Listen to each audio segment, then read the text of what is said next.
ഞങ്ങൾ കോട്ടക്കുന്ന് പാർക്കിൽ പോയിട്ടോ. ഞായറാഴ്ച ആയതുകൊണ്ടായിരുന്നില്ല, നല്ല തിരക്കുണ്ടായിരുന്നു, ഒരുപാട് ആൾക്കാരുണ്ടായിരുന്നു. എല്ലാ റൈഡിലും കയറാൻ നേരം പേടിയെന്ന് പറയുന്ന ഐശുവിനെ ഞാനൊന്ന് മോട്ടിവേറ്റ് ചെയ്ത് ആൾ ഓക്കെ ആയി, ഓക്കെ പറഞ്ഞ് കയറാൻ റെഡി ആയിട്ട് നിൽക്കുകയാണ്. മുഖത്ത് നല്ല പേടിയുണ്ട്. കുറച്ചൊക്കെ പേടിയിലായിരുന്നു ആളിരിക്കുന്നത്. പക്ഷെ കുറച്ച് കഴിഞ്ഞപ്പോൾ ആൾ ഓക്കെ ആയിട്ട് പിന്നെ ചിരിക്കാനൊക്കെ തുടങ്ങി.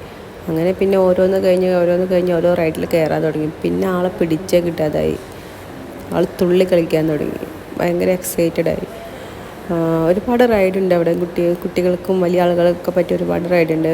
ഐഷു മാത്രമേ കയറിയിട്ടുള്ളൂ. ഐഷു ഒന്ന് കഴിഞ്ഞ് ഓരോ റൈഡിലായിട്ട് കയറി. അവസാനം ഐഷു പോവാന്ന് പറഞ്ഞ് വിളിച്ചിട്ട് ഐഷു വരില്ലായിരുന്നു, വീണ്ടും കയറിക്കൊണ്ടിരിക്കുകയായിരുന്നു.